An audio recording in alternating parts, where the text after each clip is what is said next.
सोचिए, आपके पास दुनिया की हर दौलत और शोहरत हो, लेकिन फिर भी दिल में एक खालीपन हो, एक ऐसी बेचैनी कि कुछ तो है जो गायब है। ये कहानी एक ऐसे ही शख्स की है जिसने इसी बेचैनी के पीछे अपना सब कुछ दांव पर लगा दिया। उसने आराम की जिंदगी छोड़ी और सच्चाई की तलाश में पूरा महाद्वीप छान मारा। ये कहानी है सलमान फारसी की, आग के एक पुजारी से पैगंबर मोहम्मद सल्लल्लाहु अलैहि वसल्लम के परिवार का हिस्सा बनने तक के उनके अविश्वसनीय सफर की। प्राचीन फारस में इस्फहान के पास जैन नाम का एक हरा भरा गांव था। यहां रूसबे नाम का एक लड़का रहता था, जो कोई आम लड़का नहीं था। उसके पिता गांव के मुखिया एक अमीर और ताकतवर आदमी थे और रूसबे उनका लाडला बेटा था। उसके पास हर ऐशो आराम था, एक शानदार घर, नौकर चाकर और एक तयशुदा भविष्य जिसमें उसे बहुत सम्मान और शोहरत मिलनी थी।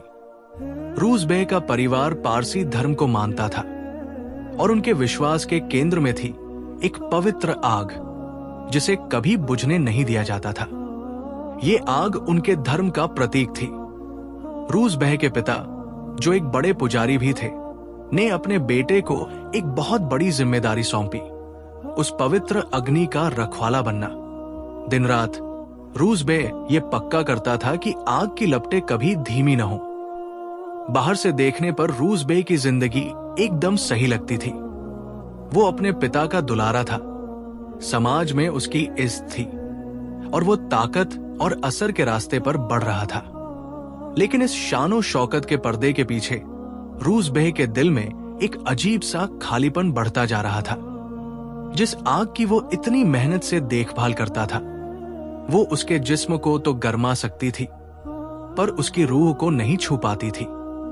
उसे लगता था जैसे वो एक शानदार मगर खाली कमरे में जी रहा है। हर कोई उसके रुतबे को सलाम करता था, पर कोई भी उसके अंदर की बेचैनी नहीं देख पाता था। उसके अंदर सच्चाई के लिए एक प्यास थी, एक ऐसी आवाज जो कहती थी कि जिंदगी सिर्फ रस्मों रिवाजों से कहीं बढ़कर है।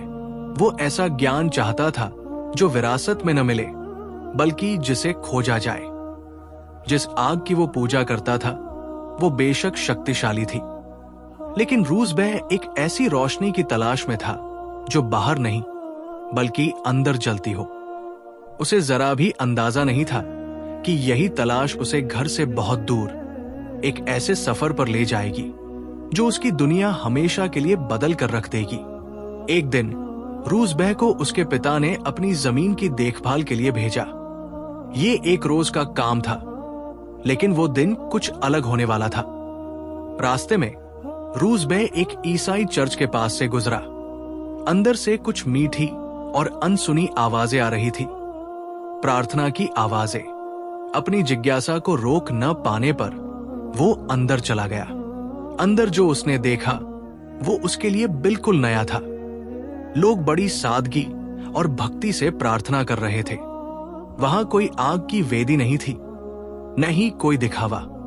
बस कुछ लोग थे जो एक अनदेखी ताकत के आगे झुके थे और उनके दिलों की सच्चाई रूसबे को सीधे महसूस हुई। उनकी प्रार्थनाओं ने उसके दिल को ऐसे छुआ जैसे पहले कभी किसी चीज ने नहीं छुआ था। उसने खुद से कहा, खुदा की कसम, ये धर्म हमारे धर्म से कहीं बेहतर है। वो इतना खो गया कि उसे याद ही नहीं रहा कि उसे कहाँ जाना था। वो सूरज ढलने तक वही रहा, उन्हें देखता और सुनता रहा। जब वो घर लौटा तो उसके पिता गुस्से में थे। कहाँ थे तुम? उन्होंने पूछा। रूसबे ने ईमानदारी से सब कुछ बता दिया। उसने चर्च और लोगों की प्रार्थना के बारे में बताया और हिम्मत करके कहा, उनका धर्म हमारे धर्म से बेहतर है। ये सुनकर उसके पिता सन्न रह गए। उनके लिए ये सिर्फ बेटे की नाफरमानी नहीं, बल्कि उनके पुरखों और उनकी पूरी जिंदगी का अपमान था। उन्होंने बहस की, लेकिन रूसबे का मन बदल चुका था। जब पिता को लगा कि बातों से काम नहीं चलेगा, तो उनका डर गुस्से में बदल गया। उन्होंने रूसबे के पैरों में जंजीरें डालकर उसे घर में ही कैद कर लिया। जो घर कभी उसका महल था, अब एक जेल बन चुका था। उसके पिता को लगा कि ये जंजीरें उसे रोक लेंगी, लेकिन उन्होंने रूस बे के इरादे को और भी पक्का कर दिया। उसने चुपके से बाहर ईसाइयों को एक संदेश भेजा और पूछा कि इस धर्म का केंद्र कहाँ है। उन्होंने जवाब दिया, अल शाम यानी सीरिया। अब रूस बे के पास एक मंजिल थी, उसे बस सही मौके का इंतजार था। जल्द ही वो मौका आ गया। रूस बे ने खुद को जंजीरों से आजाद किया और घर से भाग निकला। वो सीरिया जा रहे एक कारवां में शामिल हो गया। जैसे ही उसने अपना गांव पीछे छोड़ा, उसने अपना सब कुछ पीछे छोड़ दिया, दौलत, परिवार और अपनी पहचान। अब वो रूस बे नहीं था, बस एक अकेला मुसाफिर था जो सच्चाई की एक मुश्किल लेकिन अटूट खोज पर निकल पड़ा था।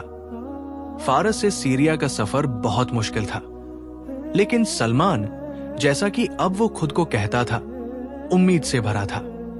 सीरिया पहुंचकर उसने वहां के सबसे बड़े ईसाई विद्वान बिशप के बारे में पूछा। सलमान सीधा बिशप के पास गया और कहा, मैं आपके धर्म से बहुत प्रभावित हूं। मैं आपकी सेवा करना, आपसे सीखना और आपके साथ प्रार्थना करना चाहता हूं। बिशप मान गया और सलमान ने चर्च में एक नई जिंदगी शुरू की, लेकिन उसे जल्द ही एक कड़वी सच्चाई का सामना करना पड़ा। बिशप एक भ्रष्ट आदमी था। वो लोगों से गरीबों के नाम पर दान तो लेता, लेकिन सारा पैसा खुद के लिए जमा कर लेता था। उसने सोने और चांदी से भरे 7 बड़े मटके जमा कर रखे थे। ये देखकर सलमान का दिल टूट गया। जिस इंसान को उसने अपना गुरु माना, वो एक धोखेबाज निकला। ये उसकी यात्रा का पहला बड़ा सबक था। लेकिन सलमान ने हार नहीं मानी। जब उस बिशप की मौत हुई तो सलमान ने लोगों के सामने उसकी सच्चाई खोल दी और सोने से भरे मटके दिखा दिए। गुस्से में लोगों ने बिशप को दफनाने के बजाय उसकी लाश को सूली पर चढ़ा दिया और पत्थर मारे। उसकी जगह एक नया नेक बिशप आया। वो दुनिया से कोई मोह नहीं रखता था और दिन रात इबादत में लगा रहता था। सलमान को आखिरकार एक सच्चा गुरु मिल गया था, जिसकी सेवा में उसने कई साल बिताए। लेकिन एक दिन ये नेक बिशप भी मौत के करीब पहुंच गया। सलमान ने रोते हुए पूछा, अब जब आप जा रहे हैं तो मुझे किसके पास जाने की सलाह देंगे? मरते हुए बिशप ने कहा, बेटा, अब मैं किसी ऐसे को नहीं जानता जो हमारे रास्ते पर हो, लेकिन मोसुल में एक नेक आदमी है, तुम उसके पास चले जाओ। और इस तरह सलमान का सफर जारी रहा। मोसुल के उस आदमी की मौत के बाद उसने उसे निसिबिस में एक और विद्वान के पास भेजा। निसिबिस वाले ने मरने से पहले उसे बीजान्टिन साम्राज्य के अमोरियम में एक और शख्स के पास भेज दिया। हर गुरु उसे अगले नेक इंसान का रास्ता दिखाता गया।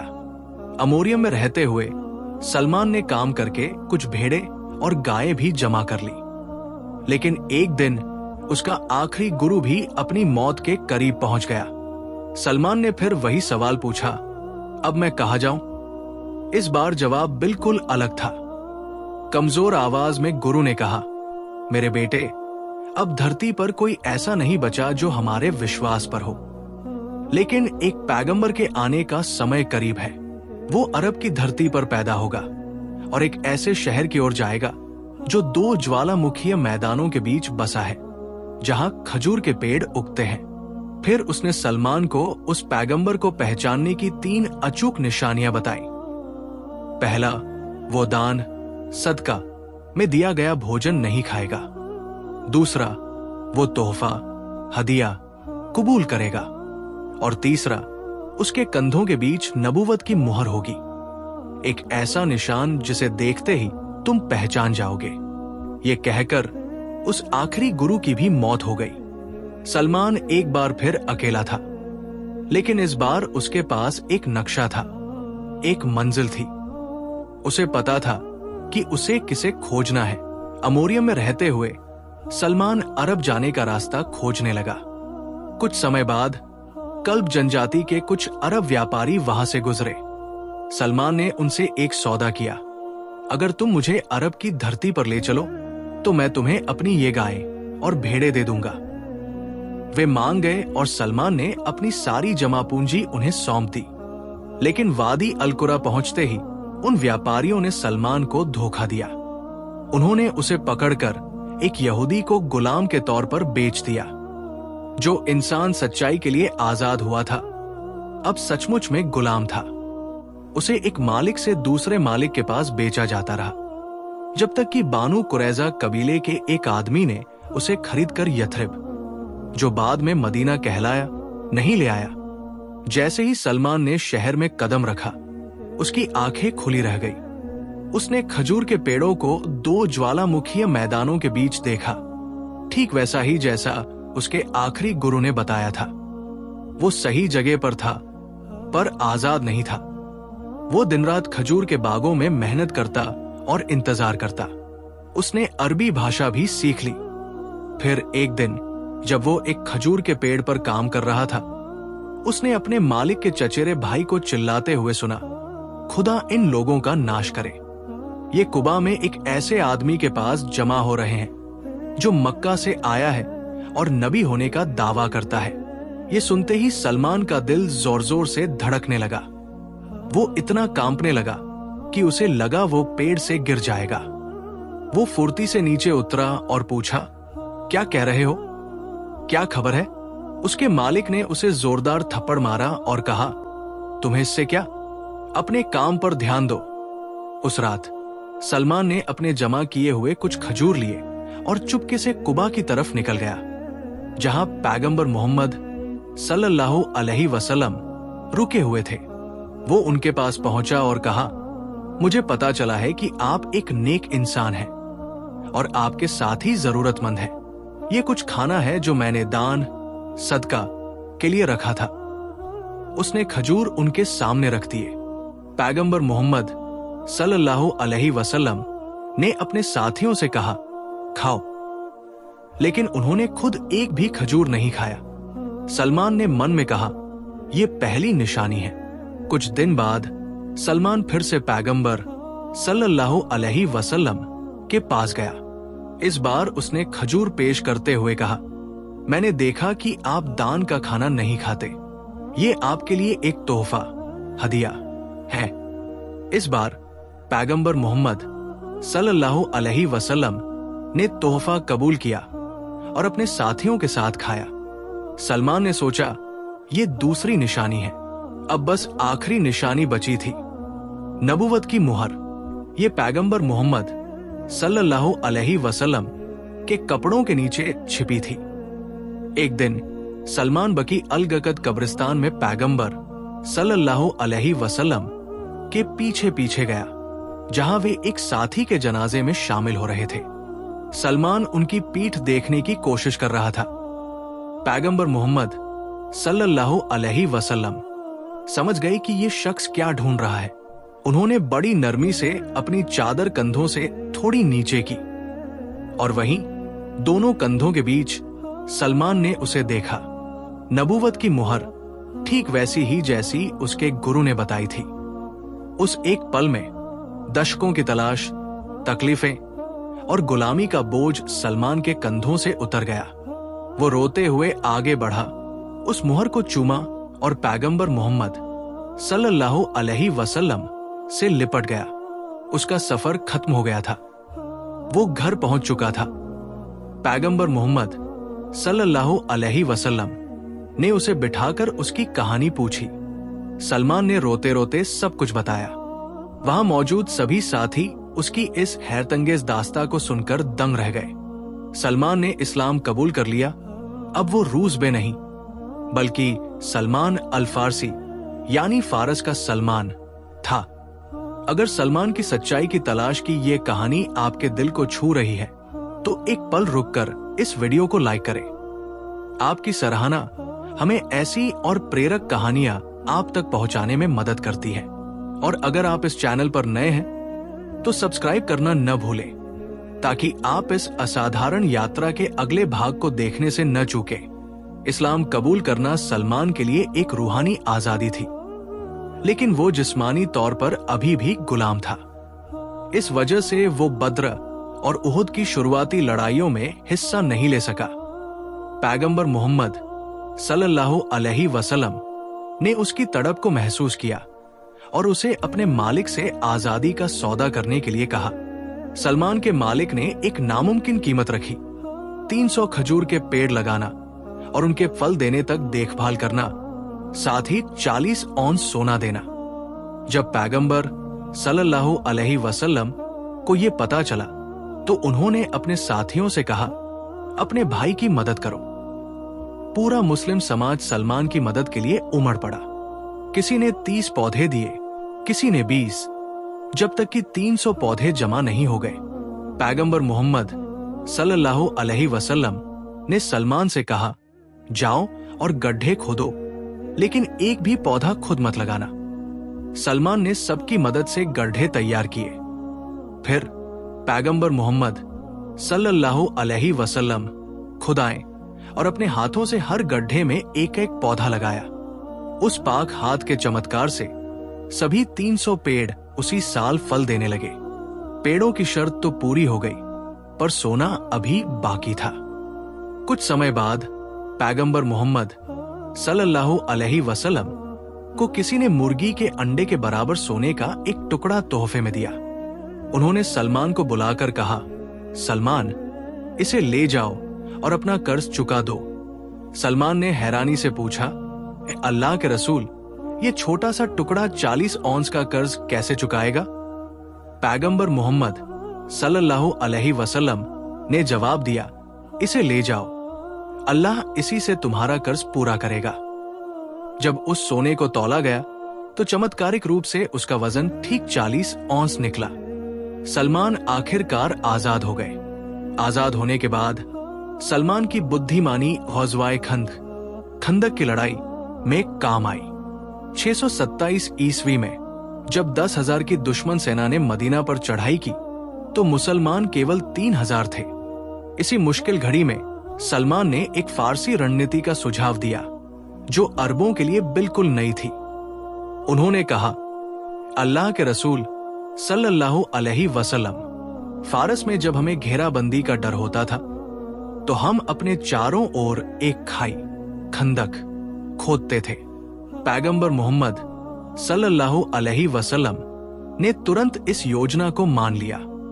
मुसलमानों ने दिन रात मेहनत करके शहर के चारों ओर एक विशाल खाई खोद दी। इसी खुदाई के दौरान मुहाजिरून, मक्का से आए लोग और अंसार, मदीना के लोग में बहस छिड़ गई। दोनों कह रहे थे, सलमान हम में से है। पैगंबर मोहम्मद सल्लल्लाहु अलैहि वसल्लम ने उनकी बहस सुनी, मुस्कुराए और वो शब्द कहे जो इतिहास में अमर हो गए।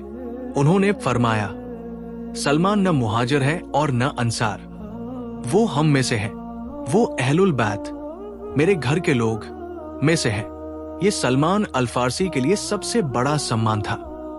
जिस शख्स ने एक परिवार की तलाश में अपना घर छोड़ा था, उसे खुद पैगंबर मोहम्मद सल्लल्लाहु अलैहि वसल्लम ने अपने परिवार का हिस्सा बना लिया था। खाई की रणनीति ने मदीना को बचा लिया और सलमान की बुद्धिमानी की धाक जम गई। अपनी बाकी की जिंदगी में सलमान फारसी एक महान विद्वान बने।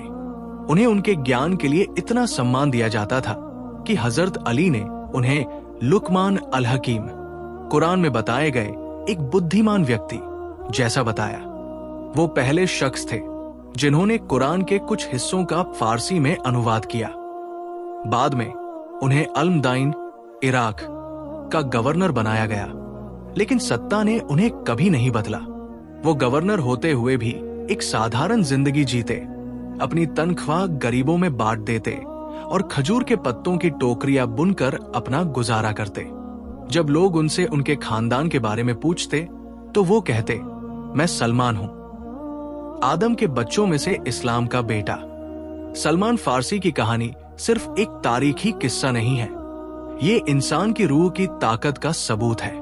ये उस बेचैन दिल की कहानी है जिसने आराम पर सच्चाई को और घर पर एक बड़े मकसद को चुना। उनका सफर हमें सिखाता है कि सच्चाई की तलाश अक्सर कुर्बानी मांगती है। ये हमें यह भी सिखाता है कि अगर हम अपने धर्म गुरुओं या समाज से निराश भी हो जाएं, तो भी उम्मीद नहीं छोड़नी चाहिए।